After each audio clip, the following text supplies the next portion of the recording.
mën a jàllale waxtaan bu gàtt nag jëmale ko ci Sénégalais yi waxtaanu jàmm la waxtaan la goo xam ne dafa méngoog li nga xam ne mooy suñu taxawaay ci réew mi ndax àdduna yépp nag xam nañ ni ñun dañuy yëngatu ci politique waaye ci biir politique googu ñun dañoo tànnal ko suñu bopp ni dañuy féete ci kujje gi maanaam dañoo bokk ak ñi nga xam ne nañu àndu ñoog ni ñu yoree réew mi ak ni ñuy doxalee ci réew mi taxawaay boobu mooy suñu taxawaay ci langue politique te amuñu ci benn laam-laame boo xam ne dina tax benn sénégalais war a mun a xalaat sax ni kii li mu woote newu ci wala kii war naa mun a bokk ci nga xam ne dañuy woote lii ci suba def lële ci guddi kon suñu option dafa leer mooy opposant lañu te opposant radical lañu mooy amul lenn lu ñu mën a séq ak ñi yor réew mi tey ak niñ ko yoree ci taxawaay opposant boobu nag ñuy wax sénégalais ni saa su ko laajee rek dinañ ñëw taxaw jàkkaarloog sénégalais yi waxtaan ak ñoom as tuut bu ko laajul nag mun nañu toog lu yàgg kenn duñu dégg ndax léeg-léeg nga dégg ku ne da ngeen war a arrêté dem toogi lu yàgg waaw soo dee opposant cim réew lu bari ci askan wi di la déglu yaakaar ci sa kàddu pour di leen leeral est-ce que dina jaadu te ñi ngi ko seqal ñoom bis bu ne ñi ngay communiquer bis bu ne ñi ngay wax est-ce que dina jaadu ñu ne la demal toog ñaari weer ñetti weer bul wax ak askan wi démocratie yu mag yi ñuy tudd yépp nag ña fa nekk moo xam opposition nga nekk moo xam pouvoir bis bu ne nga gis leen ñu wax ak askan wi wala ñu def conférence de presse wala ñu nekk ci débat wala ñu nekk assemblée loolu mooy dundal démocratie il faut que débat bi nekk fi tout le temps te loolu mooy may askan wi mu mun a ràññetle ñii fi nekk nag seen bébét mooy ñu dem ba débat dootul am ci réew mi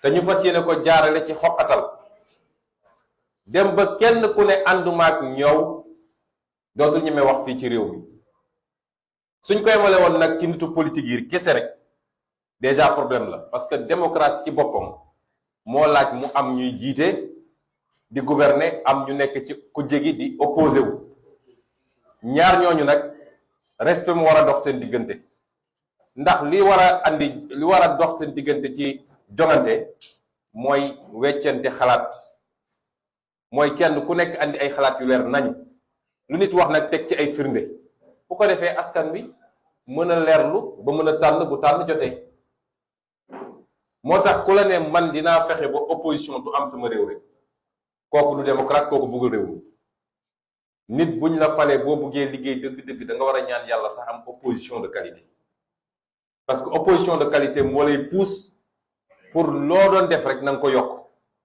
ak loo naroon def ci lu dul yoon rek na nga ko moytu moo tax ku la ne bëgguma opposition rek mooy narul jàmm ci réew mi waaye bu doon dafa yem rek ci ñi nga xam ne ñoo waaye kujje politique bi sax lu garaaw la waaye tey gis nañ ni du journaliste du société civile du mouvement citoyen du kilifa diine amul kenn koo xam ne dina ci mucc ku ne ànduma ak Macky Sall rek bu yeboo nga xam ne ñu ngi lay waajal ci complot yoo xam ne dañoo am ay laboratoire yoo xam ne suba ba ngoon jot complot la ñuy liggéey ñu am ci ay nit yoo xam ne ay nitu tenu lañu am ci ay nit yoo xam ne ay nitu atte lañu muy magistrat ñu am ci ay nit yoo xam ne ay politiciens lañu mu am nit ñoo xam ne sax waa bitim réew yu ñuy liggéeyal la ñoom loolu yépp xam nañ ko bés bu ne suñu xëyee seeni liste lañu yor di xool naka la ñuy defee seeni pexe pour diw sàngam wala diw sàngam ñu fexe ba faagaagal ko li tax nag ñu andi waxtaan ji dañ ciy jiital di ñaan yàlla suñu rakk suñu xarit suñu mbokk di Sadio Mané yal na yàlla saafaral yal na yàlla def ba li ñépp di ragal bu mu am ndax Sadio Mané suñu rakk la di sama xaritu benn bakkan ñu am relation boo xam ne relation affective la xaw ma nu ma koy waxee ci wolof du lu may politiquer nag ndax kenn mësuma gis sax ma wax lu jëm ci moom daanaka ñu bari néew nañu sax ñu xam ni xamante naa ak moom moo tax su may wax damay wax diggante nit ak nit d'abord ndax lu mel ni bu amee compétition bu toll nii joueur bu ci waroon mën a dem rek te demu ci moom moo ci njëkk a ñàkk parce que compétition la boo xam ne kuy football rek ñaan nga yàlla football ko te di ko préparer ay ati at jeu qualificatif ak ni mu méttee ba yàlla yóbbu la foofu buñ ñëwoon waroo ci dem yow yaay njëkk am njàqare kon ñu ngi koy ñaanal la ca nit ñi di ragal bu mu am ba fii ak ay fan yu gàtt mu mën a dellu ci ay yitteem mën a dem ci jongante ga waaye gannaaw moom ci boppam xam nañ ni askanu Sénégal yépp nag am na yaakaar ci moom ba nit ñi jàpp nañ ni bu ko yàlla dogaloon mënul teew ci mbër ma day mel dina am lu bari lu wàññeeku ci équipe bu Sénégal donte nag football sport collectif la du mbirum benn nit moom dong boo ko jëloon dugal ko ci terrain it defe naa balaa match bi di jeex 1000-0 dina am kon dafa am ñu mu bokkal équipe bi te kenn ku ne am solo ci li ñuy liggéey waaye moom da cee am cër goo xam ne ñépp xam nañ ko kon ñu ngi koy ñaanal ci intérêt boppam waaye ñu ngi koy ñaanal ci intérêt Sénégal yépp yal na yàlla def ni li tubaab naan plus de peur que de mal mooy yàlla liñ ciy ragal bañ a am ci mbir mi ñaareelu poñ bi nga xam ne bëgg naa ko waxtaan ak Sénégalais yi mooy ci xew-xewu jamono tooxi doone yi nga xam ne am na ci réew mi te mu juddoo ci yorin gu salte yorin gu ñaaw yi nga xam ne moom la Macky Sall yore réew mi bis bu ne nag benn feeñ waaye li ci gën a yéeme mooy ñoom léegi weddeetuñu saa seen jombe génnee weddeetuñu waaye xam ngeen wax ji lan la mooy fan la mbir mi jóge kan moo ko feeñal maanaam ngeen jéggal ma ci wax ji waaye sàcc bu ñu jàpp bu ne fan weddiwul ni moom nga doon sàcc waaye danaan kan moo ma boole foofu la Macky Sall toll ak nguuram saa su benn génnee rek seen premier réflexe mooy kan mooy laa tóob kan moo feeñal mbir mi loolu bu ab nguur tollee foofu lañ ci mën a jàngee mooy réew mi ngi ci musiba te lu ci sénégalais xam rek li ci nëbb moo ci ëpp téeméeri junni yoon moo tax jële fi Macky du doon lu yomb ndax waa ji ngeen gis nit ku ragal la nit ku tiit te xam na li tax mu ragal xam na li tax mu tiit moo tax lu mu munti def lu mu mën a def ba forcer troisième candidature rek dina ko def troisième mandat moom kenn du ko fi tudd ndax ñépp xam nañ ni sénégalais duñ ko mus a jox waaye tiit ak jaaxle ci yorin gu ñaaw gi mu yore réew mi ak tooxi doon yu rëy yi nga xam ne moo ñi ko war def nañ ko moo tax mu yaakaar ni mën na forcer sénégalais yi tey bi ma ciy waxtaan ak yéen mooy li jëm ci li ngeen dégg ci 45 milliards yi ci li mu joxe ci jënd ay ngànnaay jox ko koo xam ne nee nañu ndax ay journaliste a def liggéey bi nee nañu réew bi mu dëkk sax ñu ngi ko fay wër ngir ay tooxi doone 45 milliards ci jaaxaan démb pour la première fois ci assemblée nationale te lu am solo la pour la première fois en tout cas depuis ay ati at ndax mënu wax depuis indépendance ba léegi ndax fekkewu ma ko waaye man nekk naa député pendant juróomi at lépp lu jëmoon ci défense assemblée nationale dañ ko doon imposer ne vote sans débat kenn du ci wax ndax loo wax ñu ne la secret militaire loolu nag moo nar a nekk musiba fii ci Sénégal ndax nag ci secret militaire boobu la ay nit di jaar ay politiciens du waa armée de waaye ci secret militaire boobu la politiciens yi di jaar léegi pour di def ay affaires yoo xam ne ay milliards yi milliards te kenn du ci wax ndax soo waxee ñu ne secret militaire léeg-léeg sax ñu yónni ay militaire bu cee homme politique da cee wax ñu yónni militaire ne dem leen dal ci kawam gis ngeen fal yëre ay militaire yoo xam ne politicien lañu général à la retraite boo xam ne politicien la ñépp xam nañ ko naan day dal sama kaw li may ñaan lépp lu jëm ci armée mooy nañu génn ci géewu politique bi du mbirum armée séparation bi war a am dama bëgg mu leer mooy ñun ay civil lañu lépp lu jëm ci opération militaire amuñu sañ-sañu wax ci parce que du suñu xam-xam jànguñu ko ñun duñ ci wax ku ci wax it yoon day dal sa kaw war nañ laa jàpp ne la rëpp ci kaso bi donc lépp jëm ci opération militaire nu ñuy xeexee fan la ñuy xeexee naka la ñuy ban position la ñuy jàpp lan la ñuy utiliser loolu civil du ci wax mbirum armée la waaye nag lépp lu jëm ci kopparu réew mi ak ni ñu koy utiliser ak secteur bi mu mun a doon homme politique yi ak député yi am nañu sañ-sañu saytu ko dama bëgg mu leer te loolu moo xew ci dëkk yépp nag demal États-Unis demal France demal feneen ak feneen yooyu ay débat la à l'Assemblée nationale ay débat la ci public bi da ngay gis sax ay mouvement citoyen yu am doole yoo xam ne dañ naan d'accord ma pour ñu guerre fii gis ngeen guerre Vietnam Amérique dafa amoon ay mouvement citoyen yu am solo dañ naan d'accord ñu guerre Vietnam d'accord ñu guerre Irak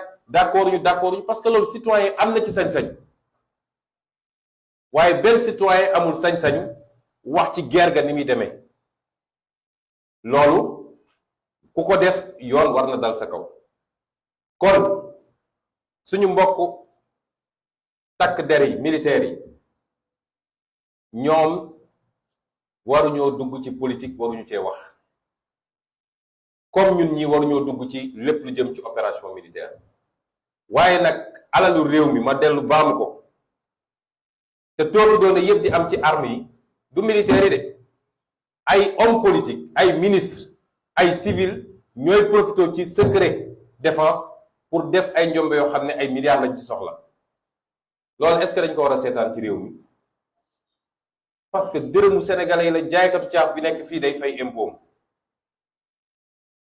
journaliste bii day fay impôt maçon bi liggéey day fay impôt taximan bi day fay impôt yooyu yëpp ñu dajale ko yóbbu assemblée def ko ci budget ñu ne léegi dina am pàcc yoo xam ne kenn amul sañ-sañu saytu ko lu ci gaay lu neex gaay ñu def ko ci du loolu mooy démocratie te demewul noonu ci benn réew démocratie ci àdduna moo wax nag ni démb suñuy député assemblée nationale am na lu ñu def loo xam ne guléet la ndax pour la première fois ñu imposer débat ci passage au ministre des forces armées laaj ko ay laaj loolu musul am assemblée dañ doon wax rek non c'est les armées vote sans débat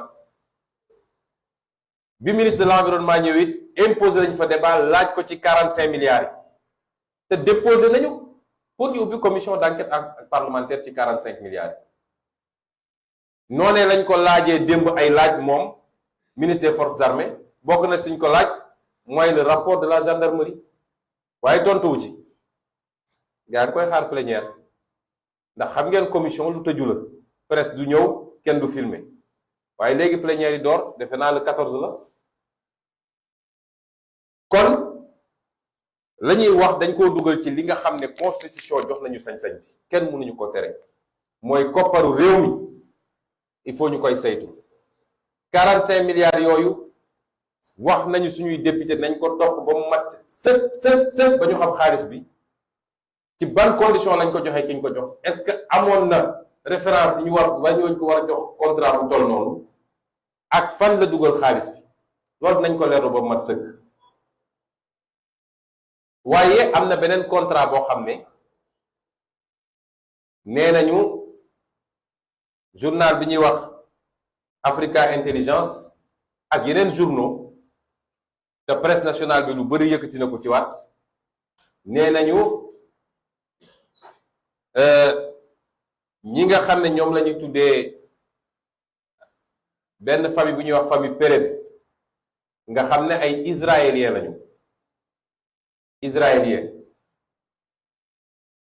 doom ji tudd Idan Pérez baay ji tudd su ma fàttewul tur bi dina ñëwaat waaye daal ab famille la Gabi Pérez famille boobu nee nañu am nañu benn contrat ak état Sénégal boo xam ne 300 millions d'euros lañ ci xamagum 300 millions d'euros loolu soo koy xayma ci CFA jege na 196 milliards de francs CFA kooku koppar la de boo xam ne moom Macky Sall dafa dem lebi waaye comme nee na Sénégal dañoo am problème trésorerie xaalis ñooñu ñoo ko garantir ñoo ko jox caution garantie pour que ñu mun ko lebal xaalis bu ni toll waaye xaalis ba lebu ko pour tabax ay hôpitaux de te Sénégal yaa ngi bëgg a dee lebu ko pour tabax ay école lebu ko pour régler problème mu ndox mi wala problème mu mbëndu Sénégal lebu ko pour defar ay tali yu Sénégalais yi mën a daw lebu ko pour defar mbayu Sénégal bi nga xam ne tey suuxe na ba jiw ju baax sax suñu mbaykat yi mënatuñu koo am engrais mënuñu koo am lebu ko pour defar càmmu Sénégal bi lebu ko pour jàppale politique industrielle pour que ñu mën a teg réew mi ci yoonu développement lebu ko pour politique boo xam ne dina yombal ndaw ñi ñu am liggéey waaye xam ngeen li ci lan la ko leb xaalis boobu yépp mi ngi ko leb pour dem jënd ay gànnaay yu muy dalee ci askanu Sénégal xaalis mi ngi ko leb pour dem jëndi ay gànnaay ndax la ci ëpp boo wax bu ngeen xoolee léegi gendarmerie bu dara xewee ak police li ñuy génne jamono Ablaye Wade dañ doon wax dragon ñu naan benn dragon la wala ñaar léegi boo demee ba fëngali mi sax di nga fa fekk juróom wala fukki dragon yu ñu fa gaare xaalis bu ñu leb pour jënd matériel boo xam ne ci waajtaayu ñetteelu candidature nu ñuy def ba dal ci kaw askanu Sénégal damm askanu Sénégal rey askanu Sénégal gaañ askanu Sénégal ci loolu la lebee ci turu Sénégal 196 milliards yoo xam ne ñun ak suñuy setaat dañ koy fay lu doy waar te kenn xamul lan moo ne ci suuf dëgg moo tax ñu ne suñu waa groupe parlementaire dañu waxoon sénégalais ni jox leen ñu majorité assemblée nationale mbir mi soppiku gis nga démb bi ñu ñëwee assemblée suñuy député dañoo njëkk a féliciter armée nationale féliciter jàmbaar yi wax leen ni ñu kontaane ci seen taxawaay te wote budget bi nag budget armée waaye teewul li nga xam ne dañ ko war a leeral nag te li ci ëpp nag ay civil ñooy làq ci secret défense pour def seeni tooki doone waxtaane nañ ko démb loolu mooy position républicaine biñ ñaan sénégalais yi jox lañ ñu majorité du woon pour ñëw gàllankoor réew mi nu muy doxee waaye tubaab dafa ne boo jëlee nguur yépp teg ko ci loxo benn nit dong boo moytul salfaañe bi ak jalgati bi dina bëri waaye boo jëlee lenn ci nguur teg ko ci loxo kenn nga jël leneen ci nguur teg ko ci su rawatina nag parce que bu dee da nga jël nguur yépp jox nit majorité mu jiite nga jox ko majorité assemblée te muy nguur bu baax boobu dina dox bu baax waaye su dee da nga ko jox fukki at gis ni kii du nguur bu baax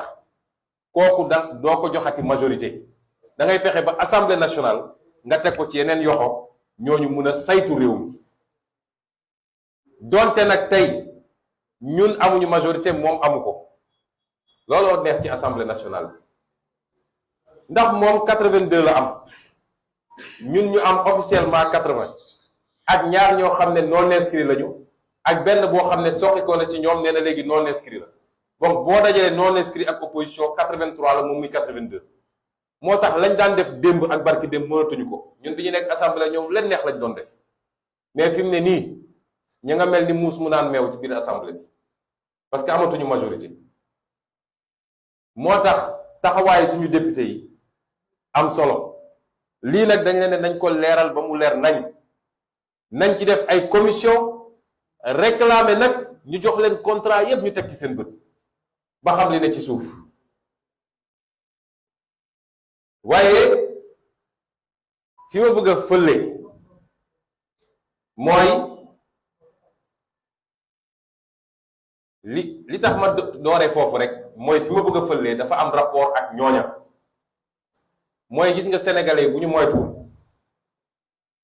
léegi dootuñu am patrimoine immobilier état du Sénégal rawatina centre ville parce que Macky Sall ak ñi mu àndal ñi ngi daggati li fi nguur yi fi jaaroon yépp bàyyi woon ndax xam ngeen Sénégal bi muy am indépendance dafa am indépendance ak li ñuy wax patrimoine immobilier mooy ci wàllu suuf ak bâtiment dafa bëri loo xam ne tubaab bi muy dem da koo delloo état du Sénégal mooy loo xam ne ñun ñëpp a ko moom muy suuf su bëree bëri te li ci ëpp ay bâtiment ñoo ci nekk fi mu toll nii suuf soosu nag Macky Sall ak ñi mu àndal ñi ngi dagg di joxe rek fan lañ ko jaare parce que loi dafa leer loi dafa ne suuf su nguur moom état du Sénégal explication yi dama bëgg mu leer suuf soo xam ne état du Sénégal moo ko moom rawatina bu dee dafa am ay bâtiment yu ñu ci tabax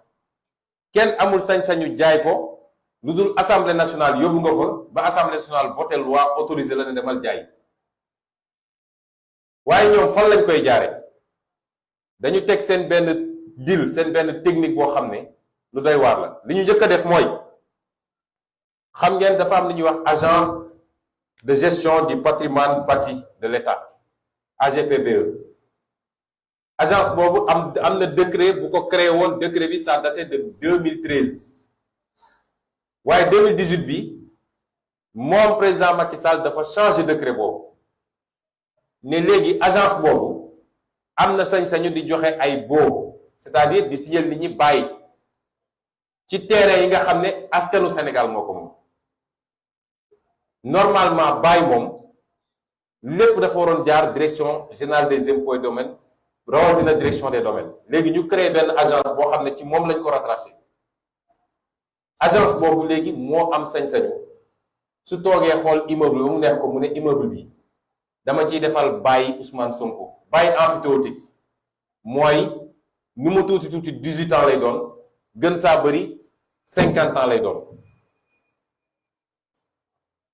ñu ne léegi foofu lañ koy jaare pour di joxe immeuble yi loolu mooy acte premier bi nga xam ne def nañ ko 2018 ñu jël benn décret numéro 2018-2129 du 6 décembre 2018 moom la Macky Sall njëkk a jël ndax ñoom suñuy def dañ koy planifier bi ñu paree loolu nag la ñu commencé di joxe ay baux yéen ñëpp fàttaliku ngeen yéen journalistes yi junjoon naa ko fii sama benn conférence de presse ma ne leen bindoon naa bi may nekk assemblée nationale le 16 octobre 2020 bindoon naa une question écrite adressée ko gouvernement bi ne leen am na ay immeuble yoo xam ne jël ngeen ko jox ko ay privé te anam yi ngeen ko joxee jaarul yoon parce que am na ci yoo xam ne sax dañ ko jox ay privé pour 99 ans alors que loi bi dafa ne bail emphytéotique mënul dépasser 50 ans nga joxe ko pour 99 ans may ne loolu fan ngeen ko teg ma limal leen woon ci immeuble yi nga xam ne joxe nañ ko bokk na ci immeuble bi ñuy wax Brière de Lise nekk ville ñi xam ville xam nañ ko ñu jox ko Sénégindia pour 99 ans ñu jëlaat immeuble bi ñuy wax Sénégal Hôtesse Invest bi nga xam ne rue Carnot la nekk benn immeuble bu nekk rue Carnot laa bëgg a wax ñu jox ko benn société bu tudd Sénégal Hôtes Invest. ñu jëlaat benn immeuble bu nekk rue Clébert jox ko société bu ñuy tuddee Sénégal Global Solution. ñu jëlaat benn immeuble bu nekk rue Hachimoutal ñu jox ko benn société bu tudd Fleur Sassu ba ci fi nekkoon direction de l'élevage ñu joxe ko te lii lépp nag jaarul assemblée nationale. te wax naa leen ni loi dafa ne munoo jël immeuble boo xam ne état moo ko moom dem di ko joxe te jaarul assemblée nationale.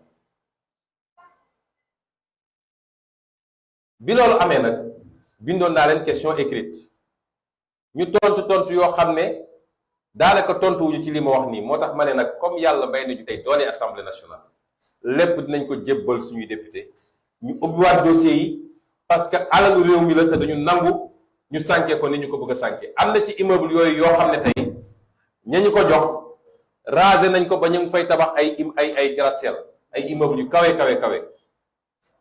te kenn xamul ci yan anam la. waaye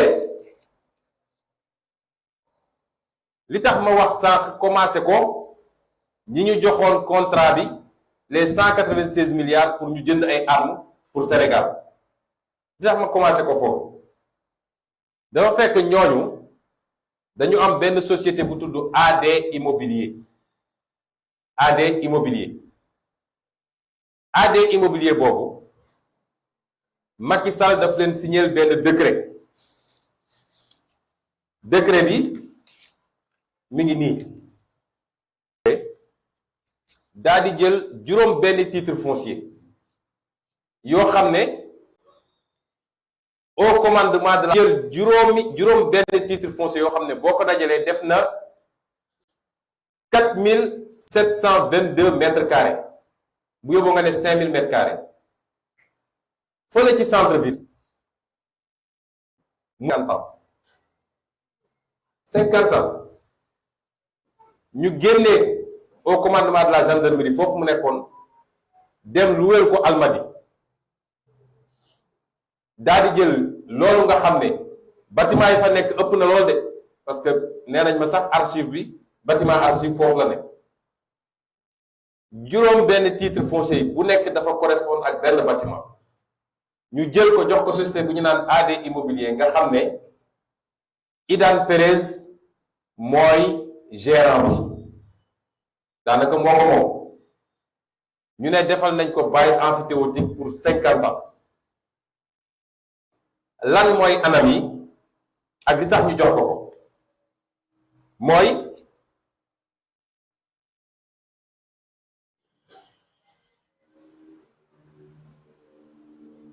tey ma njëkk a wax ni immeuble boobu soo génnee bâtiment yi soo jëloon rek suuf si assiette bi boo ko doon xayma tey lu mu tuuti valeur u 7 milliards la parce que yéen yëpp xam ngeen ni centre ville tey mètre carré bi ci valeur marché bi ñu ngi koy jaay diggante 1,5 million ak 2 millions def leen calcul bi boo jëlee sax 1,5 million nga xam ne moo gën a néew valeur u 7 milliards minimum la ñu jox société boobu te loolu xaymaa gu ñu bâtiment yi fa nekk waaye dañu bind mooy bâtiment yépp da ko war a raser pour tabax fa benn bâtiment commercial boo xam ne moom moo ko moom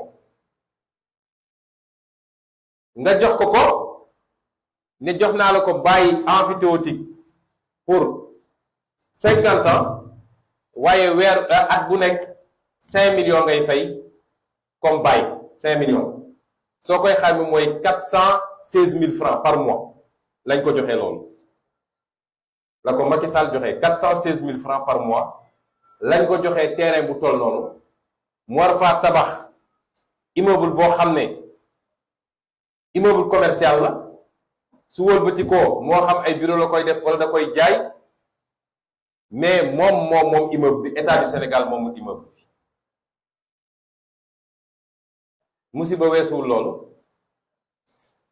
boo leen laajee suba dinañ leen ne déedéet bàyyi lañ ko fa jox suuf si état du Sénégal moo ko moom bâtiment bi la moom waaye foog ngeen ni nit dina dépenser ay milliards et milliards tabax benn bâtiment ci suuf ñu ne ko bâtiment bi yaa ko moom ba pare suuf si du ci topp moo tax seen yëfu tappale ñuy def boo demee ci contrat bi ñu signé dañu ne moom bu paree tabax rek saa su paree tabax rek am na sañ-sañu dugal li ñuy wax cession définitive mooy am na sañ-sañu bind biir impôt domaine ne leen léegi dama bëgg ngeen jaay ma suuf si te comme tabax na fa valeur ay milliards et milliards waaye impôt domaine dañ koy defal cession définitive bi moo wax sénégalais gis nga cession définitive bu ñu ko doon def xam ngeen barème bi ñaata la wax ñaata lañ koy jaayee mètre carré bu ne su bëree ba bëri 60 000 francs le mètre carré lañ ko koy jaayee parce que barème bi dafa ne soo demee centre ville bu dee ci corniche bi wala booru place de l'indépendance 60 000 la bu dee ci kaw tali yu mag yi 40 000 la waaye bu dee ci biir 30 000 la mètre carré boo jëlee 60 000 yi sax moom nga xam ne moo gën a kawe xam ngeen lan la koy dikke 280 millions ci loo xam ne valeur am tey ëpp na 7 milliards lii nag lu doy waar la te defuñu ko ci benn bâtiment defuñu ko ci ñaar defuñu ko ci ñett waaye li gën a yéeme ñu bëgg ci attirer attention sénégalais yi mooy Macky Sall mi ngi dugal léegi biir Sénégal ay réseaux internationaux yoo xam ne réseau yu garaaw la yu dangereux ay trafiquants d'armes ay jaaykatu armes ay yu demee noonu yooyu la commencé loolu la dugal léegi ci Sénégal te ñépp xam nañu ñooñu fu ñu xas ba toog seen intérêt nekk fa ñoom ay milliards yu ñuy sàmm foofu képp ku jóg ne lii dëppoowul ak intérêt Sénégal dama ko bëgg a changer ñu pexeel la yàgg nañ koo gis ci àdduna guléet ci Sénégal nag ci Macky Sall ñu andil ñu xeetu nit yooyu fii biir Sénégal dafay baax dafay jaadu sénégalais yi xam ko te xam nag Macky Sall li ko mbir mi jaral tey pour continuer toog Sénégal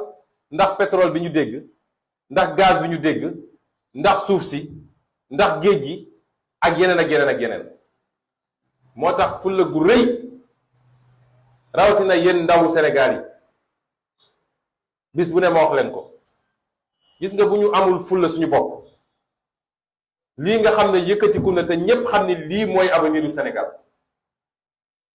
tegu ci patriotisme ak bëgg sa réew ak ñàkk complexe ak jële fi nger définitivement ak fexe ba alalu réew mi ñu teeku ci biir réew mi mu jëriñ waa réew mi Macky Sall ak ñi mu àndal jaral na leen lu ne pour tey ñu faagaagal ko lii nag moo ci waxee nii ba noppi xam leen ni yéet nañu lépp nag suñuy député parce que le combat se fera à l'Assemblée nationale te lii mënuñu ko bàyyi mu demee noonu parce que dagg nañu dëkk bi yëpp jox ko ay nit ci alalu réew mi nga xam ne ay centaine de milliards boo ko dajewoon ñu koy jox ay nit ci njëg yu ñàkk solo yu amul benn fulla bokk na ci li nga xam ne moom la ñu laaj waa ji mooy mu tabaxal leen benn bâtiment de 4 étages biir caserne Samba Diéry Diallo gis nga suñu commission d'enquête parlementaire bi nga xam ne député yi nañ ko laaj dina wone waa ji lan lay am ci mbir mi ci ay milliards ak Sénégal lan la ci am te di ngeen gis ni ndekete Sénégal amu ci tous boo ko comparé ak waa ji liñ ko jox ci ay milliards lii de bu ñu ko defaloon homme d'affaires national yéen ñi sax journaliste ku ñu defaroon lii fa ngay jógee nekk milliardaire saa dañuy dem jëli ay nit bitim réew jox leen suñuy mbir ñu am ci ay milliards ñoo xam ndax dañu am lu ñu leen di comp jox leen réew mi nag continuer nekk ci ndóol ak ci ay jafe-jafe mbokk yi lii moo war a nekk suñuy débat fii ci réew mi diversion yi ñuy def nii ay waxu Masamba ak Mademba waxu picc yoo xam ne dama bëgg askan wi egg benn niveau de maturité boo xam ne lii waral tey jafe-jafe mu xam ko ba kenn dootu ko divertir di ko dugal ci ay waxu caaxaan parce que nag ñoom dafa am loo xam ne ay nañ ci te askan wi il faut mu yow fi définitivement saa suñ ko jàppee ba jot ko rek mu créé benn fait divers diw wax na lii diw dem na fii diw jàpp nañ ko fii ñu bàyyi nag li nga xam ne mooy suñu farata nekk ci ay débat yoo xam ne amaluñu njëriñ moo tax bu kenn askan bi bu mu nangu moom ñu divertir ko ku ciy seetaan télé sax wala rajo ba ñu dugal la ci débat yoo xam ne amalul réew mi njëriñ changer télé nga dem seetaan fu ñuy waxee jafe-jafe réew mi parce que foofu lañ ci toll. Est-ce que askan wi xam nañ ni ñun dañoo bokk ci réew yi gën a ndóol ci àdduna bi. ñaar fukki réew ak juróom yi gën a ndóol ci àdduna bi Sénégal ci la bokk. moo ne réew yi nga xam ne tey ñoom ñoo ëpp alal ci àdduna bi boo demee seeni dëkk seen waxtaan yépp seeni télévision seeni rajo mooy naka la ñuy def ba am énergie bu doy, naka la ñuy def ba pétrole ñu am pétrole bu doy ak njëg bu yomb, naka la ñuy def ba waa réew moo am liggéey, naka la ñuy def ba paj mi baax, naka la ñuy def ba mbay mi baax. mais waxu ñàkk fayda yi ñu nekkee fii doo leen ko gis mukk ñu débat ci loolu. réew nag bu la gën a xam farataam moo la gën a développé. ay réew ku la gën a xam farataam moo la gën a développé. may insister beaucoup ci ndaw ñi parce que dañ leen di divertir ci réseaux sociaux yi ngeen nekk ci wax yu amul benn solo. nit bu ñàkk gën a ñàkk solo bu génnee wax ngeen topp ci commentaire nangam lii moo war a nekk seen farata. lii moo war a tax ngeen jóg taxaw ter ne duñu nangu ku jaay suñu réew wala ku yàq suñu avenir.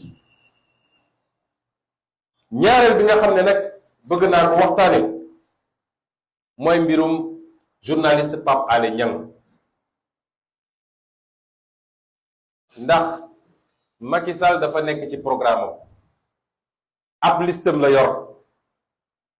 liste boobu bis bu ne ñi ko wër ñi ngi xool naka la ñuy fexelee ba ñi nekk ci liste boobu ñu yóbbu leen kaso. liste boobu ay journaliste a ngi ci.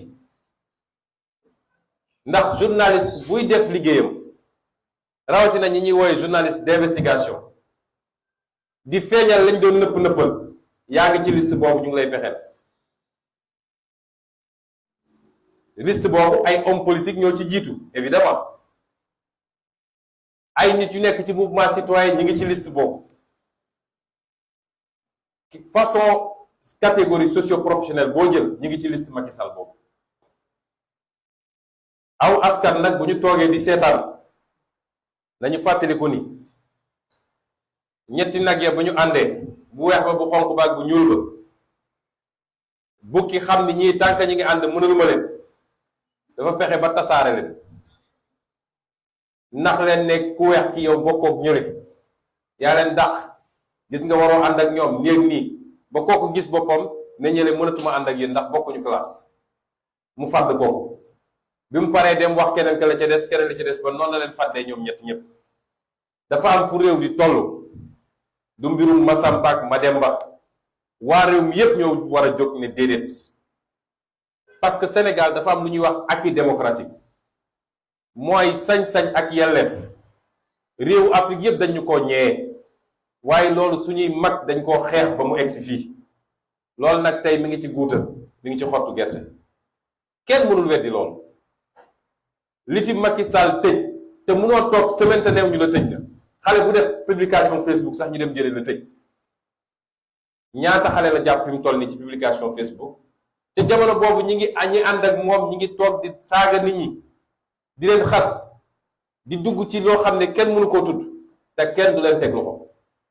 moo tax mbirum Pape Alé Niang du mbirum Pape Alé Niang mbirum Sénégal yépp la.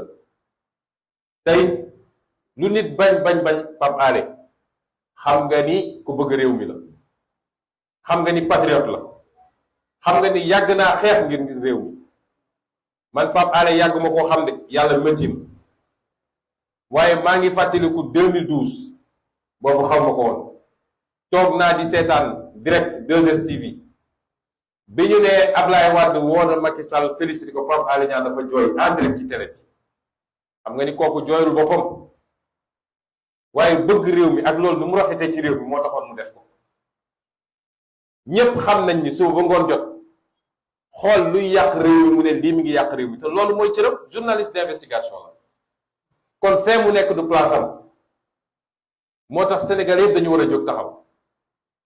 du affaire journaliste yi kese de man dugaluma sax affaire corporation affaire u sénégalais yépp la. Sénégal dafa am ay jamono bu jotee doo xàmme kii wala kële xewoon na fi ci mois de février mars. bu dee dafa jàpp ni jàpp Pape Alé suba mu jàpp keneen moo tax kenn dootul wax tey la wàllu gën a kaay ndax li ñu xam ñun ak li ñu téye yàlla laa rek nga xam ne mu toll te saa su dara jotee rek nañ ci wax li mu gas suul yépp xam nañ ko te génne naa ci tey dara lii jukki la rek bu ndaw waaye il faut peuple bi xam li xew ba tax nag ñiy woo sénégalais yëpp ñu jóg taxaw tembe bu jaree def ay manifestation il faut ñu def ko parce que Macky Sall li mu nekkee ñëpp xam nañ ko te dafa am nag ñu ko ci jàppale ñi ko ci jàppale ñi njëkk mooy les acteurs de la justice les acteurs de la justice te chaque fois ma ne leen xam leen ni ci réew mi ngeen dëkk ni ñëpp yor njaboot ci réew mi dafa am loo xam ne dina egg fenn li muy jur ci réew mi du baax li tax saa su buggee def toobi dooneem mu ngi koy jaaree diggante procureur deuxième cabinet wala premier cabinet parce que am na des magistrats debout dans ce pays démb damay waxtaan ak ay avocats ñu ne ma li leer ba leer mooy dossier bi am na ay juges yoo xam ne bu ñu leen ko joxoon Pape Alé ñibbi këram waaye toujours su ñuy def seeni affaire soo seetee ancien 8e cabinet nekk léegi 2e cabinet wala premier cabinet fa la ñuy yóbbu dossier bi man démb nëgëni si la ma avocat Pape Alé woo ne ma dossier bi 2e cabinet lañ ko bëgg a jox te suñ ko joxee mandat de dépôt lay def te xam nañu buñ ko joxoon yeneen juge Pape Alé këram lay reeree démb ñiy def loolu nag ba pare ñibbi ñoom tranquillement Pape Alé dafa am soxna am ay doom am ay waajur yoo xam ne tey seen wér-gu-yaram demeewul noonu yow nga def li nga def te xam ni tegoo ko fenn ndax avocat yi nee nañ ma bi muy def dafa ne je suis désolé j'ai pas de solution nga def loolu ba pare yow xam ni nit deful dara lu tax ñu war koo yóbbu rëbës nga yóbbu ko rëbës ñibbi sa kër ñu tegal la sa ceebu jën ak sa ataaya nañu xam ni lu ñu def rek dinañ ko layowaat ci kanamu borom trop c'est trop démb damay waxtaan ak ay magistrat ñoom ñoo njëkk a d'accord ni justice bi yàqu na waaye dañ ma ne yow dañ ma ne président Sonko yow yaa gën a xam ni li yàq justice bi yëpp weesuwul 10 personnes yoo xam ne dañ leen teg ci ay fonctions yoo xam ne lu ñu xam la waaw bu loolu amee nag ñoom ñooñu sax magistrat yi ñoo war a njëkk a dénoncer loolu parce que organisation syndicale du rek jox leen may avantage jox leen ma ay prime jox leen ma ay terrain waaye ni kër gi di doxee da ngeen ko war a xool su jaarul yoon ñoo ko waroon njëkk ne lii jaarul yoon nañ ko rectifier kon la ñu def ñoo ko tey te ñu ngi ko dugal ci li ñuy wax tentative de musellement ba kenn dootul wax jàpp ni suñ ko yóbbuwoon instruction juróom benn weer la ci yoo xam ne juróom benn weer yoo xam ne dootul mun a wax dégg naa ci bi ñuy clôturer enquête bi sax commissaire Sankaré dafa ne xawma lan amener en instruction pour vérifier ses sources journaliste du soyoon loolu man de duma journaliste waaye jàpp naa ni c'est une règle élémentaire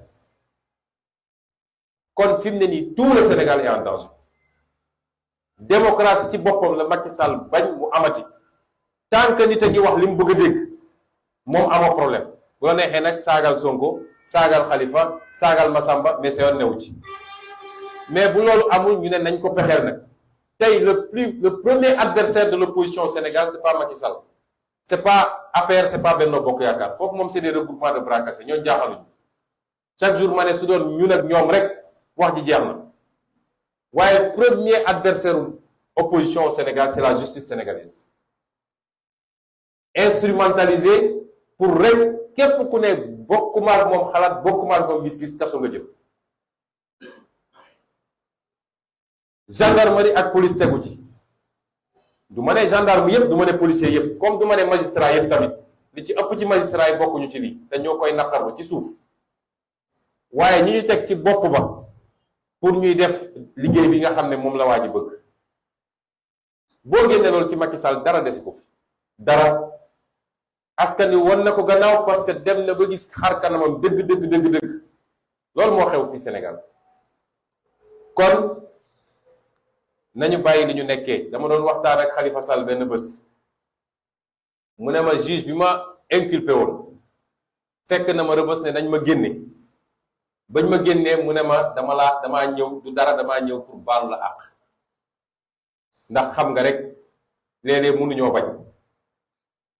loolu magistrat dina waxee noonu.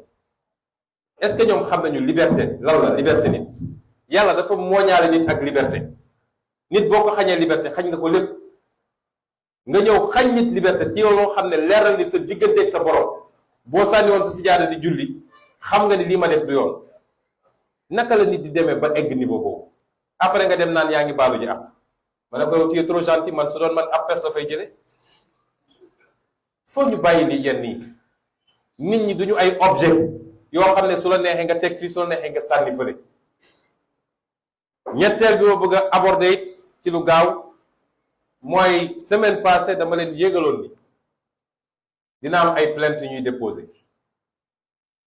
bis ni ki démb déposé naa ñaari plainte contre Serigne Bassirou Gueye benn bi déposé naa ko auprès du premier président de la Cour suprême ñaareel bi déposé naa ko auprès de l'IGAJ l'inspection générale IGAJ moom mooy def procédure disciplinaire soxlawul autorisation kenn pour def ko waaye Cour suprême moom mooy àtte magistrat bu dee dafa def lu dul yoon waaye pour mu def ko nag il faut que ministre de la justice autorisé may wax ni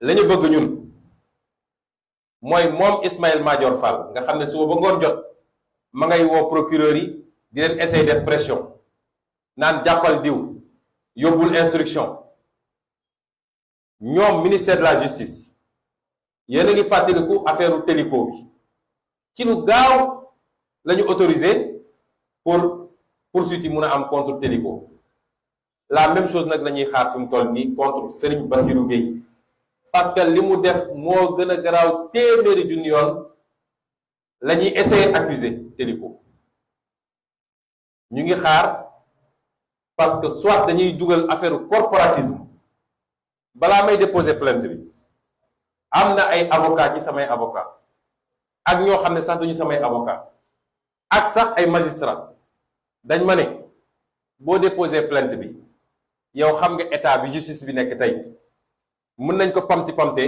def non-lieu te loolu day affaiblir sa défense man leen déedéet du musa affaiblir sama défense parce que man li ma teg seen loxo ñoom ay preuve yu leer naññ la yoo xam ne amul werante xam nga juge noo bëgg a far buñ la nee diw dañ koo fekk mu rey nit ñu fekk ko mu yor paaka bi teg ko ci baatu nit rey ko kooku mu ak noo bëgg nit ki munoo ko bàyyi mu dem li tubaab di wax des évidences ñun noonu la ñu teg seen loxo buñ ko jaarale yoon wasalaam buñ ko jaarul yoon nag liñ yor yépp dinañ ko jox askan bi xool parce que dafa am ñoom seen justice mais dafa am justice populaire te ñun moo ñu ëppal solo fi mu toll nii waaye nag am nañu njort bu rafet ak yaakaar ni justice pour une fois dina def liggéeyam parce que liñ ko jox du lu ñu mën a werante un procureur de la république bu falsifier un PV d'enquête dugal ci lu mu ci warul dugal génne ci li ci waru nekk kooku faute bu grave la faute pénale la faute disciplinaire la moo tax ñu déposer ñaari plainte yooyu am na yeneen plainte yoo xam ne ci waxtu yi ñu jógal ñu jëm samay avocat nañ ko déposer te di ngeen ci am information bu yóbboo ñu xam ni ñoom les comploteurs gannaaw mbir mi wane ne ndekete ñoom yoruñu benn dossier tous yoruñu ko tous lu dul léegi yow mi ñuy jiiñ nee nañ yow nga ñëw prouver yow mi ñuy jiiñ nee nañ yow nga ñëw prouver nag leen jox sa tëflit wala sa karaw wala sa deret wala xam nga waxu ñàkk fayda weesuwul loolu léegi nag ñun dañuy nekk ci phase offensive mooy ñoom comploteurs yi dootuñu nelaw de te dinañu xam ndax justice dina dawal justice am déet ñetteel bi ma bëgg a wax mooy wala ñeenteel bi mooy sama garde rapproché yi nga xam ne jàpp nañ leen ci jàpp boo xam ne teguwul yoon. ma yégal leen fii nii bi may wax semaine passée dama ne woon procureur daf leen jàppalu waaye dem nañ ba xam ni procureur jàppaluwu leen ndax procureur bi incident yi amee fële ci Ciki ñoom dañu bëggoon coûte que coûte ci dimanche boobu mu jàpp leen. Procureur ne c'est une affaire d'agression nit ñi déposer seen plainte en bonne et due forme ñu instruire ko ni ñu ko war a instruire fu mu yem rek ñu xam ni fii la te loolu la wax moom ci waxam bi mu defee déclaration ñun ñëpp ñu koy dégg jeudi ci waxam dafa ne néew ma Massamba def néew ma Mademba dinañu instruire dossier bi ni ñu ko war a instruire ñu xool bi loolu amee ñoom ñu def pression pour mu jàpp leen procureur joxul mandat ne bàyyi leen ba semaine bi passé parce que semaine bu tendue la ak audition Sonko ñu jox leen convocation ñu ñëw tontu si bu ñu ñëwee ñu xool ni ñuy doxalee mbir mi waaye bi ñu ñëwee ba fii ba ñu gunge ma ba biir tribunal ba ma dugg bureau doyen des juges ca la ñu joxe gendarmerie moo joxe instruction ne nañ leen kidnappé yóbbu leen directement Mbour loolu Sénégal rek la mun a am loolu ci réewu stalinien yooyu la lañ ko xamal te ñu ko def xam nañ ko te liñ jublu ci loolu xam nañ ko ndax dañoo préparé woon seeni mbir gis ngeen Macky Sall li mu xaalis bi mu leb yépp gàndaay la ko jëndee xam ngeen su ngeen génnee fii léegi gis gendarmerie li mu fi def ci ay oto yu kenn xamul lépp gànnaay la ko jëndee lu mu ci jublu mooy duma yi ñu ko duma woon mars 2021 moom la mënul supporter ba léegi nag nu muy def ba créer provocation pour mun a jël sa revanche dal ci ndaw ñi gaañ leen moo tax la ñu amoon yépp ci effectif andi woon nañ leen Dakar semaine passée yaakaaroon ni nag damay naan ndaw ñi jéggu leen génn leen wala nangam ma toog rek leen seetaan ba ñu ne suba la mbir mi ma def sama déclaration fii déclaration boobu nag dafa yàq seen plan yépp lépp la yàq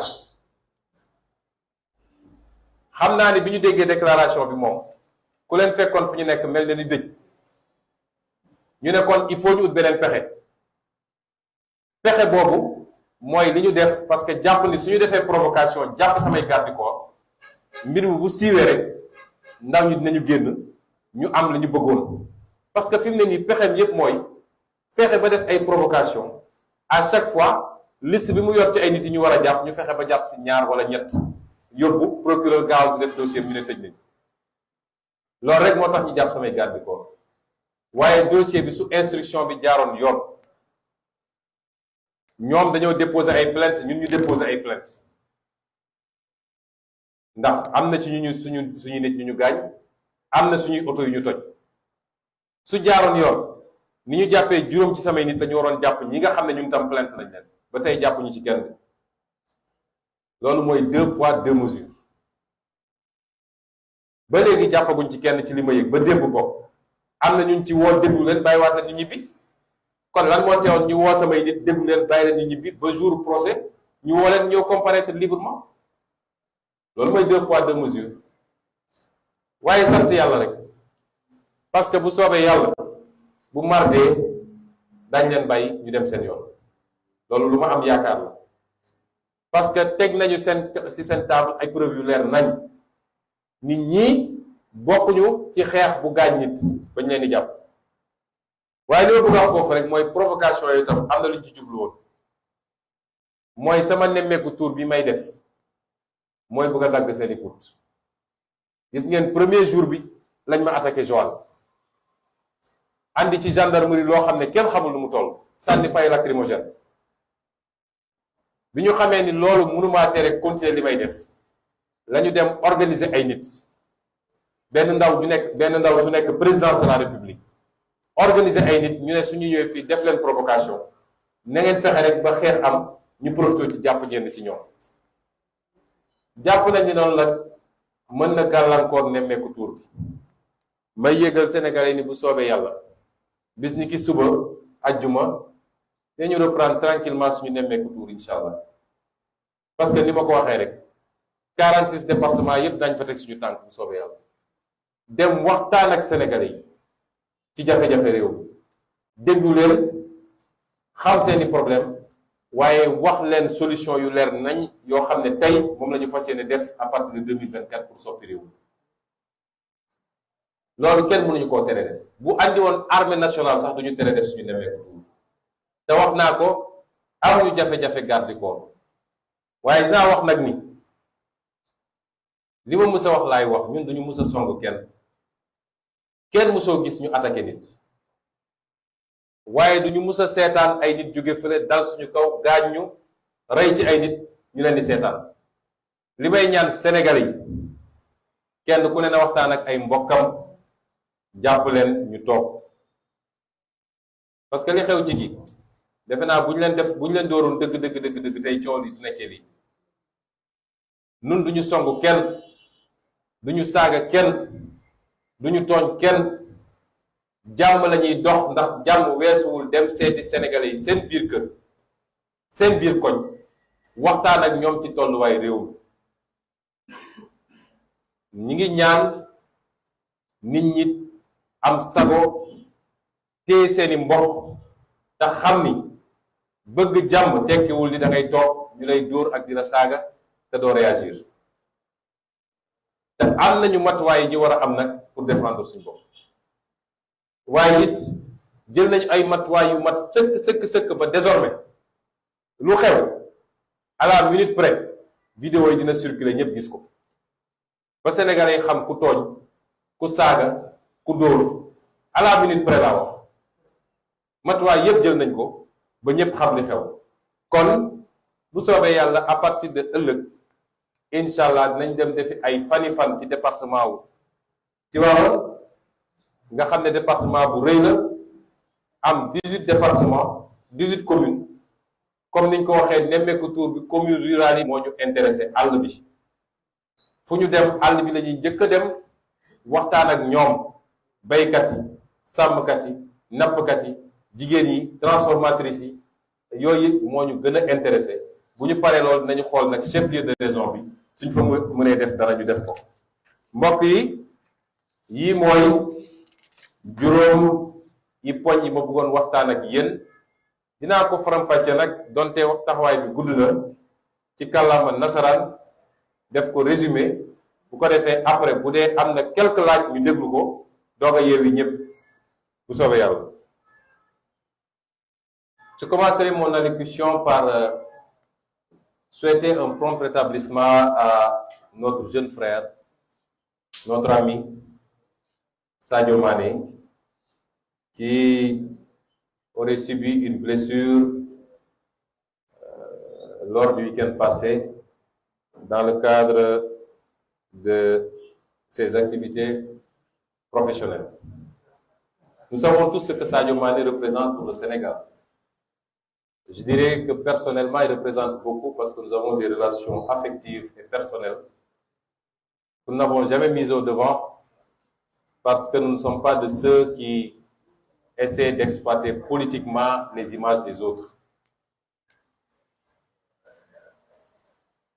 Nous avons eu une petite conversation il y a à peine une semaine où nous lui souhaitions d'aller au mondial dans la meilleure forme possible. Dieu a voulu qu'il soit légèrement blessé. Nous prions pour qu'il y ait plus de peur que de mal, pour qu'il se rétablisse rapidement, parce que nous savons ce que Sadio Mané représente pour l'équipe du Sénégal. Certes, le football est un sport collectif, mais dans tout groupe, il y a des éléments déterminants et je pense que nous nous accordons tous à reconnaître que Sadio Mané est un élément déterminant pour l'équipe nationale de football du Sénégal et particulièrement pour une compétition aussi importante que la Coupe du Monde. Au-delà des attentes des Sénégalais, nous savons tous aussi que de manière subjective, une Coupe du Monde, c'est extrêmement important dans la carrière d'un joueur. Et ce serait un gros coup pour lui s'il ne parvenait pas à y participer. Pour le moment, les nouvelles semblent plutôt rassurantes. Nous allons tous joindre nos prières pour que Sadio Mané se relève rapidement. En lion qu'il est, un homme qui est venu de très loin pour arriver là où il en est. Il en faut du courage pour cela, et c'est ce courage-là qui va, Inch'Allah, lui permettre de se relever et de participer à la Coupe du Monde. Il est forfait. Mais la presse vient de m'annoncer la très mauvaise nouvelle. N'allez pas vite en besogne, vous aussi. Ne nous privez pas de... Bref, gardons encore cette incertitude. Pour le reste du résumé en français, j'aimerais revenir sur quelques points de l'actualité nationale et dire simplement que nous sommes face à un régime aux abois. À tout point de vue, je reviendrai ultérieurement sur ces mesures fantoches de baisse des prix des denrées, les 11 éléphants blancs comme a titré une certaine presse d'ailleurs. Mais aujourd'hui, je voudrais parler des scandales sous le régime de Macky Sall, ou de quelques scandales. Vous aurez remarqué, sur le plan formel d'abord, qu'aujourd'hui, il n'essaie même plus de nier quand un scandale les éclabousse. La seule question, c'est qui est la taupe, qui a fait fuiter tel ou tel document. Quand un régime en arrive à cela, c'est extrêmement inquiétant pour le pays. Et ce qui est révélé n'est que la face apparente de l'iceberg en réalité. Parce qu'il y a beaucoup plus grave encore dans la gestion de Macky Sall. Et c'est pourquoi cet homme va tout faire pour se maintenir au pouvoir, parce qu'il a peur. Quand vous regardez ce président parler, quand vous regardez son faciès, au-delà des façades, vous vous rendez compte qu'on a affaire à un homme qui a peur. Et quand un homme qui tient le pouvoir, et qui est ce qu'il est, parce que nous savons tous qui il est, quand cet homme-là a peur, il devient un homme dangereux pour chacun et chacune des Sénégalais. Il devient un homme dangereux pour nos acquis démocratiques, et il devient un homme dangereux contre toute contradiction par rapport à sa politique. J'aimerais parler d'un point qui peut plus ou moins s'apparenter à des questions liées à la défense nationale, mais je voudrais avant tout dire quelque chose. Nous sommes des acteurs politiques. Nous avons assumé d'être des acteurs politiques. Et quand nous sommes entrés en politique, nous nous sommes fixés comme objectif de tout faire pour relever le niveau du débat politique. De tout faire pour que les vraies questions, les questions essentielles soient débattues dans ce pays. Et je crois qu'on doit nous reconnaître de nous être battus pour que les questions techniques liées aux finances, liées au budget, liées à la fiscalité, liées aux ressources naturelles, sur lesquelles nous avons même produit des livres, liées à la décentralisation, les questions liées à l'agriculture, à la santé, etc., que ces débats soient désormais au cœur des préoccupations des acteurs politiques. Et c'est cela qui va faire avancer le pays. Mais ce n'est pas des débats de personnes à longueur de journée. Tel a dit, tel a fait, tel aurait, la vie privée des gens. Ce n'est pas ça qui va faire avancer le pays. Et c'est dans ce sillage que nous avons considéré, nous, qu'il ne doit pas y avoir de questions taboues quand il s'agit des deniers publics, quand il s'agit de l'argent du contribuable. Parce que si aujourd'hui on fait 7 000 milliards de budget, c'est la contribution de chacun et chacune des Sénégalais. Cet argent n'est pas sorti de la poche de Macky Sall. Il faut même se poser les questions s'il paye des impôts au Sénégal. Il en paye aux États-Unis où il a une maison. Mais est-ce qu'il en paye au Sénégal? Je veux dire aux Sénégalais que chacun et chacune d'entre vous paye des impôts tous les jours. Qu'ils le sachent ou pas. Quand vous achetez une carte de recharge Orange ou je ne sais quoi, vous payez de la TVA, 18%. Quand vous achetez du riz ou de l'huile ou je ne sais quoi, vous payez des impôts. Quand vous payez votre facture d'électricité ou d'eau, vous payez des impôts. Mais quand on vous paye votre salaire, on vous fait une retenue à la source, c'est les impôts. Et c'est l'ensemble de ces impôts qu'on amène à l'Assemblée pour dire que nous faisons une projection de tant de milliards. Et c'est ces impôts-là qui servent à la dépense publique. Est-ce normal que nous n'ayons pas le droit de nous intéresser à cette dépense publique, à l'utilisation de cet argent public? Les pays les mieux cités, les mieux classés en termes d'indice de développement humain, c'est des pays où un ministre Un Premier ministre n'ose pas aller au restaurant et payer avec sa carte professionnelle. Ce serait un scandale et il serait débarqué immédiatement.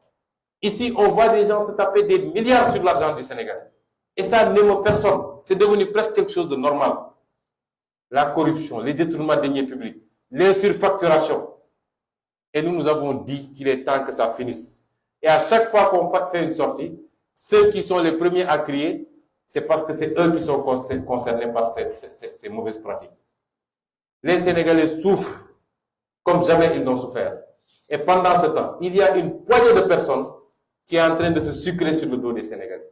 Je crois qu'on peut continuer à accepter cela. Et c'est pourquoi je tiens à faire une clarification. Parce qu'à chaque fois qu'on se prononce sur des questions qui ont trait à la défense, vous voyez des gens qu'on instrumentalise, des généraux à la retraite. Ça ne nous émeut pas. Nous, personne ne peut nous intimider. Les gens sont libres, après leur carrière, de faire de la politique.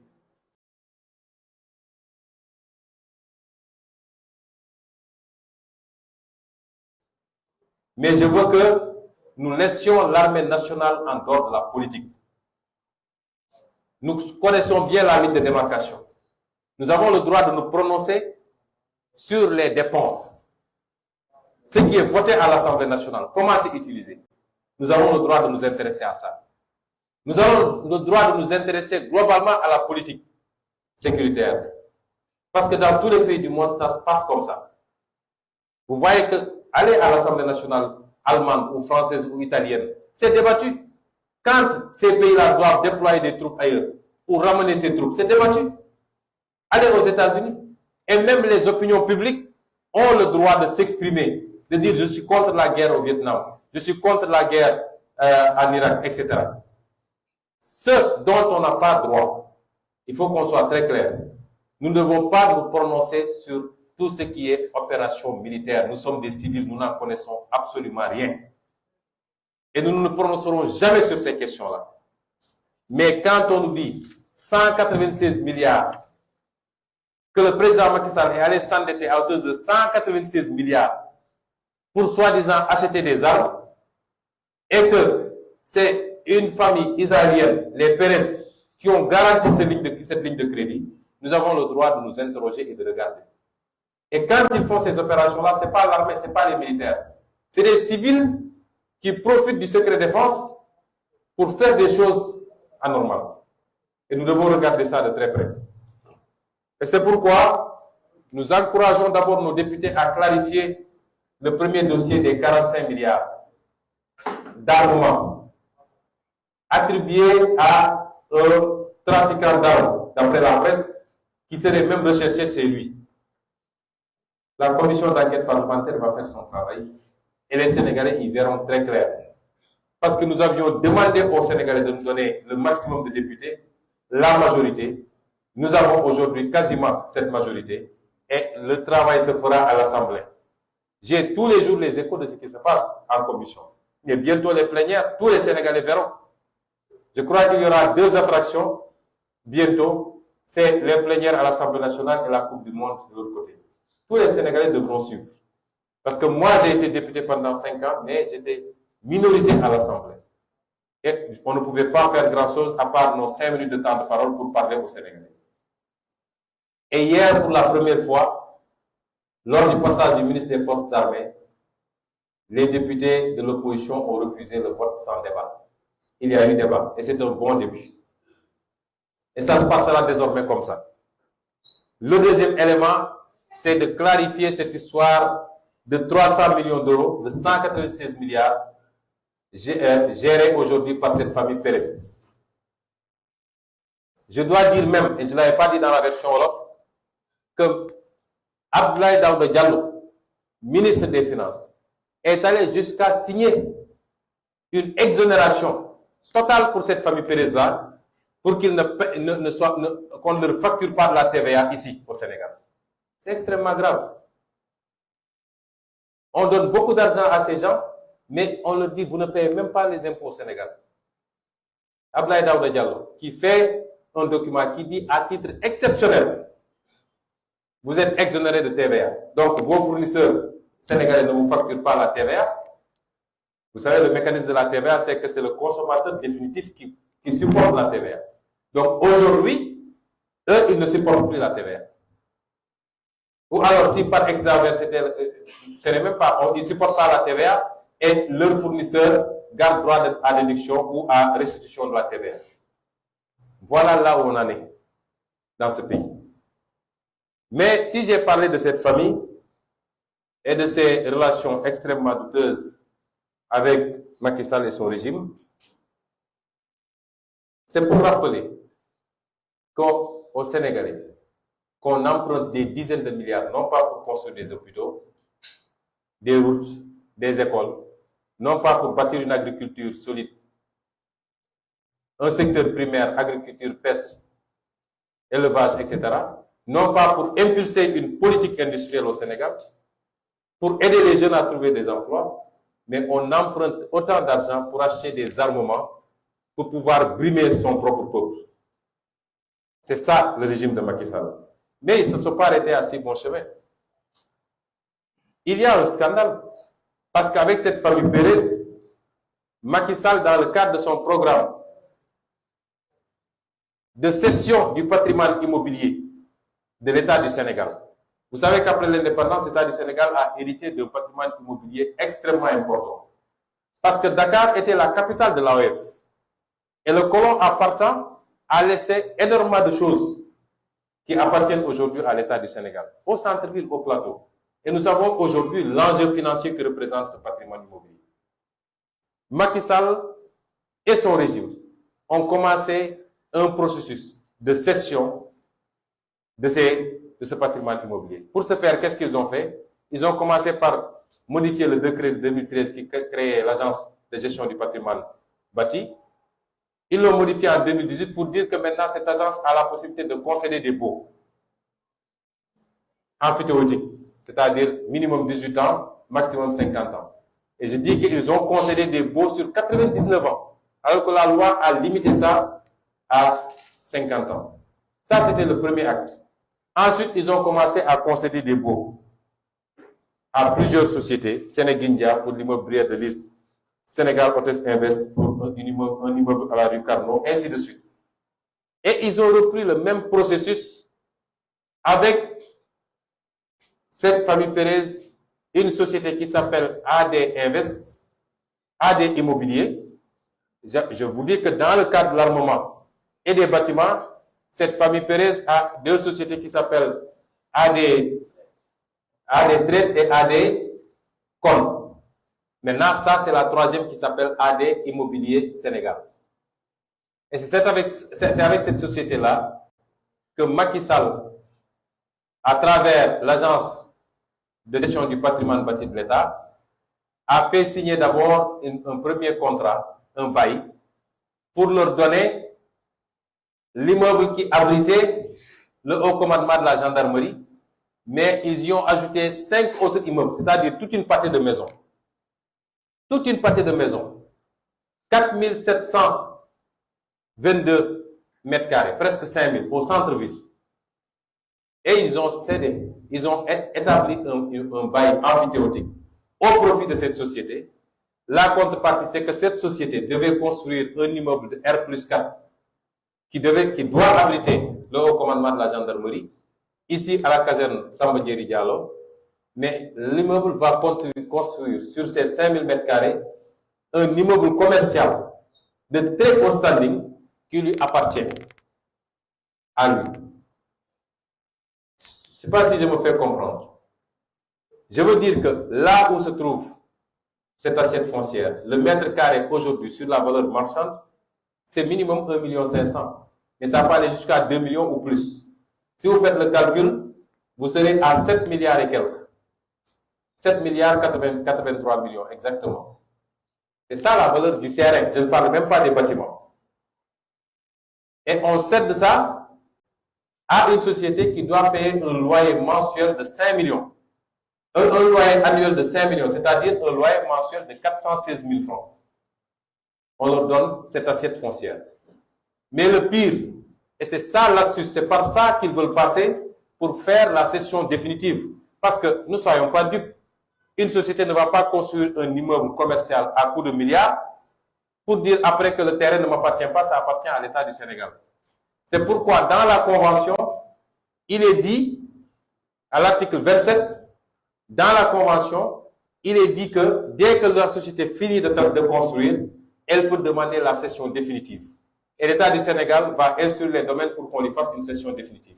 Vous savez, le barème qui est appliqué aujourd'hui par les domaines, si la société devait bénéficier de la cession définitive, le mètre carré là-bas, au maximum, c'est 60 000 francs. Et au minimum, c'est 30 000 francs. Ça veut dire qu'on cédera à cette société un terrain d'une valeur de 7 milliards, on lui cédera ça à 280 millions.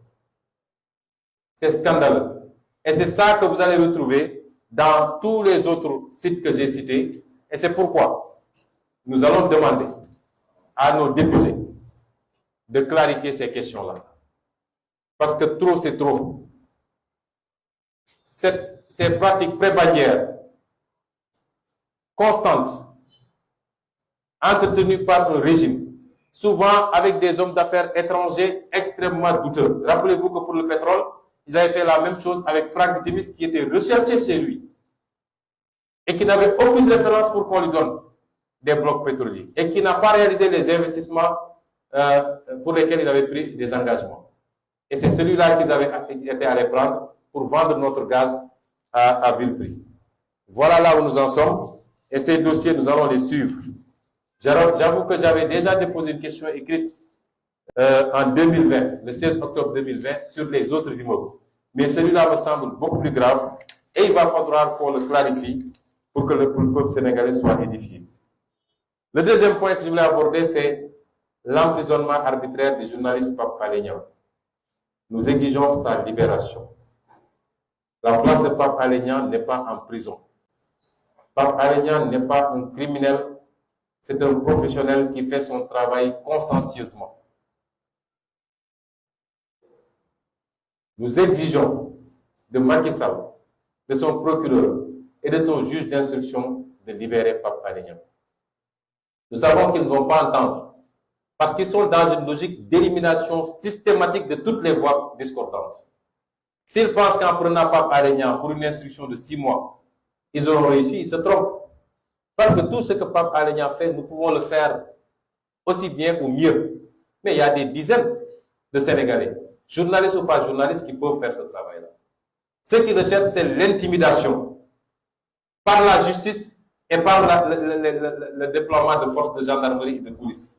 De sorte qu'aucun Sénégalais n'osera plus parler. Et je dis à la jeunesse sénégalaise, si vous succombez à cela, comprenez que votre avenir est compromis définitivement.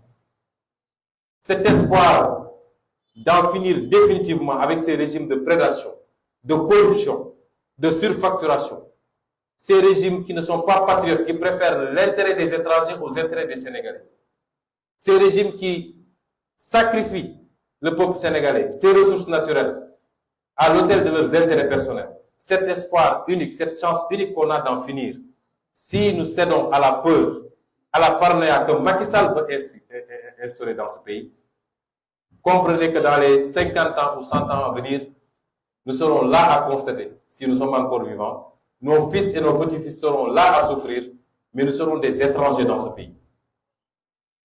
Il faut que nous soyons prêts à faire face à Macky Sall, en ne cédant pas à la provocation gratuite. Le moment venu, tout le monde saura ce qu'il a à faire. Mais il ne faudrait jamais qu'on cède à l'intimidation. Aujourd'hui, Macky Sall sait très bien que le peuple sénégalais doit tourner le dos. Il ne compte que sur quelques éléments de la justice, quelques éléments de la police et la gendarmerie pour continuer à faire la sale besogne, c'est-à-dire persécuter et emprisonner. Ce n'est pas trop de dire que nous sommes dans une démocratie. Nous sommes dans une dictature, du moins. Ce n'est pas trop de le dire. Parce que les gens pensent que la dictature, c'est le régime de Staline ou certains régimes qu'on connaissait, Corée du Nord, etc. Non. Mais ce que Macky est en train de faire, c'est de la dictature. Quand vous êtes président de la République et vous posez tous les jours des actes désapprouvés par tout votre peuple, mais vous continuez à les poser parce que vous avez votre justice et votre gendarmerie, c'est de la dictature. Et voilà là où nous en sommes au Sénégal. Et c'est pourquoi nous lancerons un appel à tous les Sénégalais. C'est la démocratie qui est aujourd'hui en jeu. C'est les acquis démocratiques, les libertés élémentaires, les droits et libertés élémentaires. C'est cela qui est en jeu aujourd'hui. Ce n'est pas la personne de X ou Y qui est en jeu. Il faut faire face en mobilisant tous les Sénégalais pour dire non, selon des formes d'action qui seront à définir dans les jours et les heures à venir.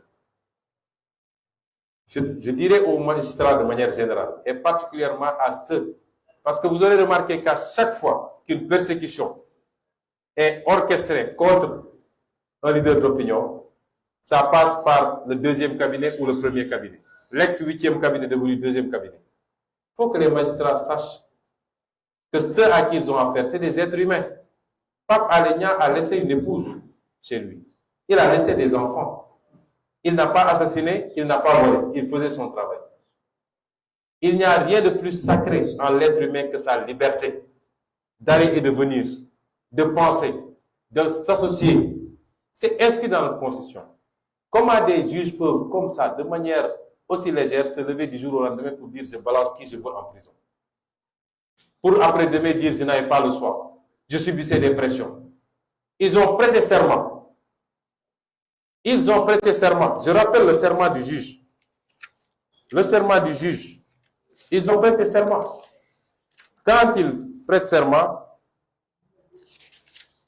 quand les juges prêtent serment, ils disent « Je jure de bien et loyalement remplir mes fonctions de magistrat, de les exercer en toute impartialité dans le respect de la Constitution et des lois de la République, de garder scrupuleusement le secret des délibérations et des votes, de ne prendre aucune position publique, de ne donner aucune consultation à titre privé sur les questions relevant de la compétence des juridictions et d'observer en tout la réserve, l'honneur et la dignité que ces fonctions imposent. Où sont l'honneur et la dignité? Où est l'impartialité quand des juges se comportent comme ça pour après venir se confondre en excuses pour dire j'avais pas le choix? Ils sont là pour servir Macky Sall ou pour servir la loi? Il faut que cela cesse. Le troisième point, ou le quatrième que je voulais aborder, c'est d'informer l'opinion nationale et internationale qu'hier nous avons déposé des plaintes contre l'un des comploteurs, Serigne Bassirou Gueye. Je l'avais annoncé, je l'ai fait. 2 plaintes, l'une auprès de l'inspection générale Ligage et l'autre auprès du premier président de la Cour suprême. Plainte pour faute professionnelle, donc disciplinaire très grave, mais plainte au pénal également, parce que ce que Bassirou Gueye a fait est très grave. Serigne Bassirou Gueye a manipulé et perverti un PV d'enquête pour essayer d'incriminer un député opposant et trouver un motif de l'envoyer en prison. N'eût été le peuple sénégalais en mars 2021, les manipulations de Serigne Bassirou Gueye m'auraient conduit aujourd'hui à Rebeuss et je ne serais pas là en train de vous parler. C'est extrêmement grave. Et ce que nous attendons à partir de maintenant,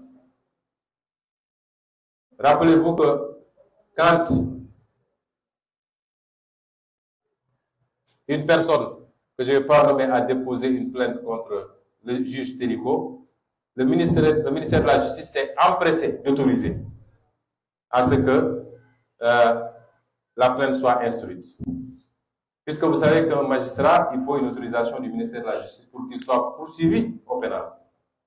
Nous attendons la même diligence et la même impartialité pour que l'immunité, s'il s'agit d'immunité de Serigne Bassirou Gueye, soit levée et qu'il puisse répondre des actes graves qu'il a posés.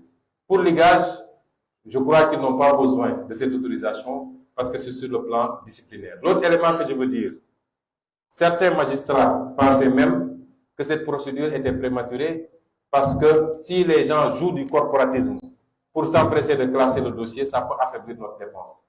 J'ai dit non. Nous déposerons cette plainte parce que ce que nous avons, c'est du béton. Nous avons toutes les preuves matérielles des manipulations de Serigne Bassirou Gueye. Si la justice fait correctement son travail, il devra aller en prison. Si la justice ne le fait pas également, ces informations seront rendues à la connaissance du grand public. Parce que la justice populaire aussi existe. et les Sénégalais verront ce qu'il en est. Et je terminerai cette partie par dire que dans les prochaines heures, il y a 2 autres séries de plaintes qui seront déposées par mes avocats, parce qu'aujourd'hui, la sphère des comploteurs doit commencer à trembler. Ils n'ont absolument rien, aucun dossier, et leur complot a été mis à nu avec des preuves. Nous poserons tous les actes pour qu'ils soient poursuivis et sévèrement châtiés, parce qu'à cause de leur complot, 14 jeunes Sénégalais ont perdu la vie. À cause de leur complot, beaucoup de gens ont été blessés. Et à cause de leur complot, beaucoup de dégâts en biens matériels ont été subis par des Sénégalais. Le dernier point, enfin, c'est l'arrestation arbitraire de ma sécurité rapprochée. Je dis que cette nous avons toutes les informations pour dire que cette arrestation n'émane pas du procureur de la République, qui avait reçu une plainte et avait demandé qu'elle soit instruite la semaine qui suit, que les concernés soient convoqués, qu'ils viennent subir l'enquête le plus naturellement du monde, mais c'est la gendarmerie nationale, et vous savez quand on parle de gendarmerie nationale, de qui on parle, qui a précipité cette arrestation hors de Mbour, donc hors de sa juridiction, parce que simplement nous avions déjoué leur plan, puisque le jeudi passé, ils voulaient impérativement qu'il y ait affrontement. Et c'est pourquoi ils avaient fait venir tout ce qu'ils dont disposaient de troupes et de matériel à Dakar, parce que Macky Sall est... Vous savez que quand on est rancunier, on est rancunier. Et il est dans une logique d'essayer de prendre coûte que coûte une revanche sur son revers de mars 2021. Et il pensait que les jeunes allaient se mobiliser massivement pour qu'il ait l'occasion de réprimer. Nous avions déjoué ce plan-là parce que nous sommes sûrs de notre dossier. Et nous avions exigé à être entendus. Il n'y avait aucune raison, aucun prétexte pour que les gens sortent. Quand ils se sont rendus compte du ridicule qui les frappait, ils ont voulu coûte que coûte poursuivre la provocation. C'est pourquoi ils ont kidnappé notre sécurité rapprochée pour la conduire manu militari en Mbour. Nous dénonçons ces pratiques. C'est des pratiques dignes des régimes de tortionnaires, des régimes staliniens, des régimes dictatoriaux. Nous le dénonçons, mais nous disons en même temps que, comme tous les dossiers qu'ils fomentent, il n'y a rien contre ces agents. Heureusement que le procureur n'a pas cédé, puisqu'il ne nous l'a pas dit. Je n'ai pas de contact avec lui, mais je sais qu'il a dû subir beaucoup de pression pour amener le dossier en instruction. Heureusement que ce dossier est allé en flagrant délit et que mardi prochain, s'il plaît à Dieu, ces agents reprendront du service. Nous n'avons pas de problème de sécurité. Ils ont pensé, puisque depuis longtemps, ils essaient de mettre la main sur notre sécurité rapprochée. Rappelez-vous, en pleine campagne, ils ont essayé de les arrêter à Kolda, à Tambacounda, du moins. À plusieurs reprises, leur nom a circulé. S'ils pensent que c'est cela qui va freiner notre activité de Némé-Koutour, notre activité qui consiste à aller rencontrer les Sénégalais chez eux, dans leur localité, dans leur maison, dans leur lieu de travail, pour discuter avec eux, ils se trompent parce que nous allons reprendre cette activité justement demain, vendredi, s'il plaît à Dieu. Après le département de Mbour, nous allons attaquer pour plusieurs jours le département de Tivaouane. J'aimerais encore une fois alerter. Nous savons le dispositif sécuritaire qu'ils ont mis en place. Nous sommes suivis et surveillés 24 heures sur 24. Ça ne nous émeut pas, parce que nous sommes tout à fait transparents. Le mécanisme des caméras de surveillance dans toutes les artères de Dakar et d'ailleurs, pour flasher et surveiller. Le relais qui est pris par les agents de terrain dans les angles morts, nous savons tout. Nous n'avons rien à cacher. Mais nous disons non à la provocation. Il faut que ça s'arrête. Que ce soit la provocation des forces de l'ordre. Vous avez vu ce qui s'est passé au premier jour de mon Némé-Koutour à Joal. Ou alors la provocation de militants de l'APR qui vont prendre de pauvres jeunes qui n'ont rien compris pour les soudoyer et leur dire d'attaquer nos manifestations. Il faut que ça s'arrête. Et je puis vous assurer que nous avons pris toutes les dispositions désormais pour qu'à temps réel, tous les Sénégalais puissent voir ce qui se passe, pour voir qui attaque qui, qui provoque qui jette des cailloux, qui insulte, ce sera à temps réel désormais, s'il peut dire. Voilà les quelques points que je voulais aborder et dire enfin à Macky Sall que nous connaissons son plan et son dessein. Il sait que le temps joue contre lui. Il va essayer tout pour que dans les plus brefs délais, il puisse se débarrasser de nous. Parce que ce que je veux dire aux Sénégalais, c'est que quel que soit le plan de Macky Sall, il est convaincu d'une chose au moins. Pour que ça marche, il faut que Sonko soit liquidé. Quel que soit son plan, il est convaincu d'une chose. Pour que ce plan marche, il faut que Sonko soit liquidé. Parce que Macky Sall sait que même si par extraordinaire il était candidat, il sera laminé et battu au premier tour. Et c'est pourquoi son principal objectif, c'est comment faire pour se débarrasser de Ousmane Sonko. Mais ce sera peine perdue, c'est peut à dire. Je vous remercie et je m'excuse auprès de tous nos amis journalistes et de ceux qui suivaient d'avoir été très long. Mais c'est lié aux thématiques que nous voulions aborder. Et dire désormais que régulièrement, il faut s'attendre à ce genre d'exercice. Parce qu'il faut qu'on communique avec le peuple sénégalais. Je vous remercie. Il y a des questions. Nous allons prendre 3 questions.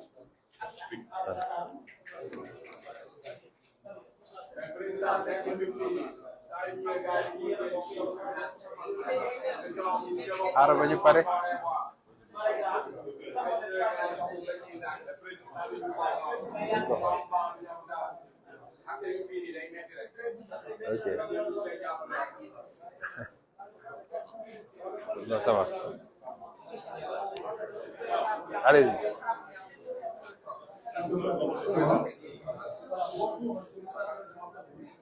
Moussa Sène de Ouattara. Ma question est la suivante. Vous avez souvent l'habitude de décrire l'activité de la justice dans vos discours. Aujourd'hui, vous annoncez une plainte contre une passivité à la Cour suprême à l'égard. Est-ce que ce que vous venez de faire, ce n'est pas de la cacophonie? Est-ce que vous espérez avoir une suite dans vos plaintes? Ok. Alors, les choses sont ça va être que tu as plus de fonction bien c'est ñoom amoon na benn coow boo xamante ni doon na ci ba ci sax ñu si doon ci nga xamante ni mooy Birame Souleye ci wàllu prise de fonction yi lan moo ci position parce que naka la ñu réglé loolu beneen question bi mooy wàllu affaire Pape Alé Niang coow da ci ay wax dañ ci gis ci wàllu dépénalisation du livre de presse lan mooy sa position yow Ousmane Sonko ci wàllu dépénalisation du livre de presse. Ñetteelu question bi le jour de votre audition Bassirou Diomaye Faye dafa wax ni que il a eu vent d'un projet d'empoisonnement contre vous dans lequel deux puissances étrangères se révélaient ndax mën ngeen andi ay leeral ci wàllu loolu. Bonjour, Président. Madame Marina, journaliste active de 121. La question que j'aimerais poser, c'est en rapport avec Pape Alé Niang, qui aujourd'hui est en prison, à qui aussi nous apportons notre soutien en tant que confrère et grand frère. Mais aussi le lien que vous avez avec Pape Alé, vous l'avez un peu soulevé. Il a toujours été accusé comme étant votre droit de faire grand défenseur Pape Alé Niang. Aujourd'hui, est-ce que votre sortie, encore une fois, justifie ce lien que vous entretenez, vous, président Ousmane Sonko et Pape Alé Niang? Merci beaucoup. Je pense que, bon, nous allons prendre une dernière. Bonjour, c'est Laura Lebrun, journaliste à Dakar. Alors, Ousmane Sonko, vous avez évoqué tout à l'heure l'arrestation de votre garde rapproché. Il a été fait question ces derniers jours, l'arrestation de votre chauffeur. Est-ce que vous confirmez cette information? Merci beaucoup. Bon, je vais commencer par cette dernière question. Monsieur Ba, mon chauffeur n'a pas été arrêté. Vous savez, malheureusement, les informations, c'est très compliqué et vous ne pouvez pas être tous les jours en train de démentir. Ce qui est vrai, c'est que le chauffeur était parti puisqu'il a déposé plainte. Il a été blessé et le véhicule qu'il conduisait a été cassé. Et il a été appelé avant-hier pour être entendu. Une fois sur place, il a été entendu et la personne sur laquelle sa plainte porte avait été cueillie de Tchiki pour être entendue. Cette personne, quand elle est venue, a dit qu'elle aussi, elle reconnaissait mon chauffeur comme ayant participé au RIX. Et le commandant a voulu arrêter le chauffeur. Mais le procureur s'y est opposé et le chauffeur a été tranquillement libéré. D'ailleurs, il est là, il est rentré tranquillement. Donc, c'est une information qui n'est pas vérifiée. Aujourd'hui, on n'a que les 5 arrestations. La première question de Sen, hein, Wolf. Vous savez, M. Sen, critiquer quelque chose ne veut pas dire que vous n'aurez pas à faire ce que vous devez faire avec cette chose-là. La justice, c'est la justice du Sénégal. Quand il y a des acteurs de la justice qui ne font pas le travail correctement, nous le décrions. Mais ça ne veut pas dire que nous tous, chacun d'entre vous peut critiquer le président de la République. Est-ce pour autant qu'on va dire qu'on n'a rien fait avec la présidence de la République? Chacun d'entre vous peut aller dans un service, il n'est pas content du traitement du service public tel qu'il est dispensé, ou alors qu'il soit victime de harcèlement ou de corruption, il sort, il se plaint, c'est tous des corrompus, etc. etc. Est-ce à dire que si vous allez par exemple dans un service où vous devez prendre un document, vous n'êtes pas content, vous sortez, vous vous plaignez. Demain, si vous avez besoin d'un document, vous n'allez pas repartir dans ce service.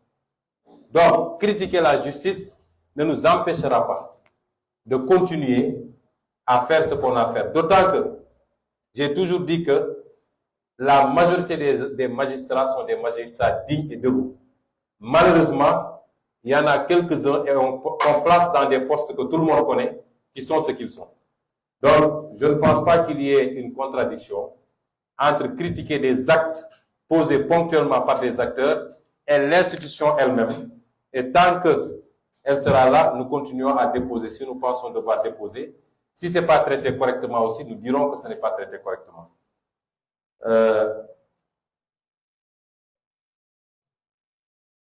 La dépénalisation du délit de presse. Vous savez, pour moi, il n'y a pas de délit de presse. Si on est dans le cadre de l'exercice d'une profession et strictement, il n'y a pas de délit. S'il s'agit d'informer, et d'informer juste et vrai, il faut qu'on se dise les choses. On ne peut pas créer une zone de non-droit absolu que les gens peuvent détourner pour faire autre chose. Il faut que ce soit encadré. Un journaliste qui fait correctement son travail, qui informe. Moi, si j'étais président de la République, je vole. Vous, journalistes, vous avez les informations et les preuves. Vous écrivez que j'ai volé. Je n'ai pas le droit d'instrumentaliser la justice ou je ne sais quoi pour faire quoi que ce soit. Vous faites votre travail. Tant qu'on est dans ce cadre-là, il n'y a pas de problème. Mais est-ce qu'aujourd'hui, l'impunité dont doit jouir le journaliste dans son travail doit être si permissive que le journaliste puisse sortir de son travail pour faire des choses qui n'ont rien à voir avec son travail. S'attaquer aux gens, à leur vie privée, insulter, etc. Est-ce que tout ça, ça doit être couvert par le délit de presse? Donc c'est un problème de cadrage. Tant que moi, je considère que le journaliste fait son travail, même si ça ne m'arrange pas, je considère que ce journaliste-là ne doit absolument pas être inquiété. Absolument. Mais reconnaissons que quelque part, ça part en vrille. Et donc, il faut que nous puissions définir le cadre, dépénaliser toute activité de presse stricto sensu. Il ne peut pas y avoir de peine quand un journaliste fait son travail et qu'il découvre des choses, même si ça ne m'arrange pas. Je suis le président de la République, je dois l'accepter, il fait son travail. Il a appris ce travail pour le faire. Il est, non pas assermenté, je ne crois pas que les journalistes le soient, mais c'est le pacte qu'il a avec la nation, avec la République et avec le peuple sénégalais. Et nous devons encourager les journalistes à faire ce travail-là, d'investigation. Que si je suis élu président de la République, condition, si je suis élu président de la République, je ferai voter une loi à l'Assemblée nationale laquelle loi interdirait définitivement les cumuls de fonctions. Cet engagement-là figurera, Inch'Allah, dans mon programme de 2024. Il se trouve que je n'ai pas été élu. Il se trouve qu'il n'y a pas une loi qui interdise le cumul. Donc, si on doit parler de cumul aujourd'hui, on ne peut en parler que sous l'angle moral. Moral. Votre président avait dit que s'il est élu, il ferait ceci. C'est vrai, il n'a pas été élu. C'est vrai, il n'y a pas la loi. Mais est-ce que vous ne pensez pas que moralement, vous devez prendre les devants? Le débat ne peut se poser qu'en ces termes. Je dois vous dire, les personnes concernées, je crois qu'il y en a 2, pas plus. Lors des investitures, j'ai personnellement appelé ces personnes pour leur dire que vous serez investis. Parce que nous voulons impérativement gagner. Thiès est extrêmement important pour nous. Lors des élections locales, on avait gagné la commune, la ville, mais nous avions perdu le département. Nous avons un leader qui commence à émerger et à s'imposer à Thiès. Et nous avions considéré que si on le met devant, on peut gagner le département de Thiès, ce qui fut fait. C'est la même chose pour Pikine, que l'opposition avait perdu au niveau départemental, même si on avait gagné beaucoup de communes. Nous, Yewwi Askan Wi, on n'avait pas de liste au niveau départemental. Je leur ai dit, on va vous mettre parce qu'il faut qu'on gagne. Mais si on gagne, je ne peux pas vous l'imposer. Mais si j'avais un choix, je vous demanderais d'opter pour l'un ou l'autre. Est-ce que vous me suivez très bien? Parce que personne ne peut contraindre quelqu'un à démissionner d'un mandat. Ni le président de la République, ni un président de parti politique, ni un parti politique. Le mandat a été conféré par le peuple. Et le titulaire du mandat est le seul à pouvoir dire « je démissionne ». Moi, je ne peux pas forcer qui que ce soit à démissionner de mandat. J'ai dit ce que je pensais et c'est strictement sous l'angle moral. Ça n'a pas de base juridique. Strictement sous l'angle moral. Si moi, je suis élu président de la République en 2024, et même mieux, on n'attendra pas ça.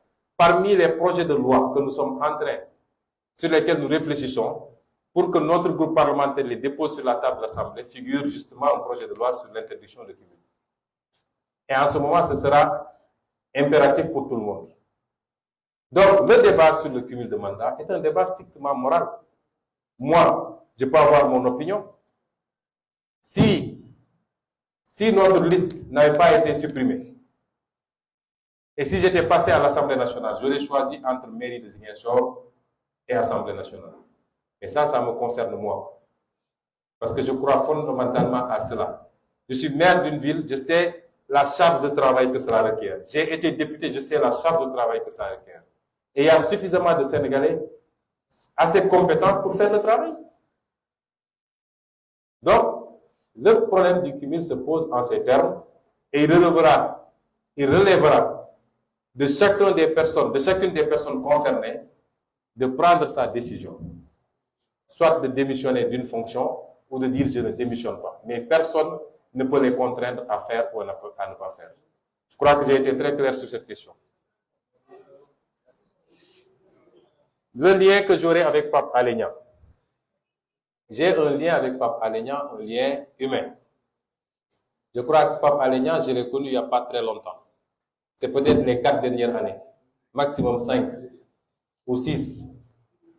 En tout cas, je ne le connaissais pas jusqu'en 2014. Jusqu'à la création de notre parti politique. Chacun d'entre nous a des liens avec X ou Y.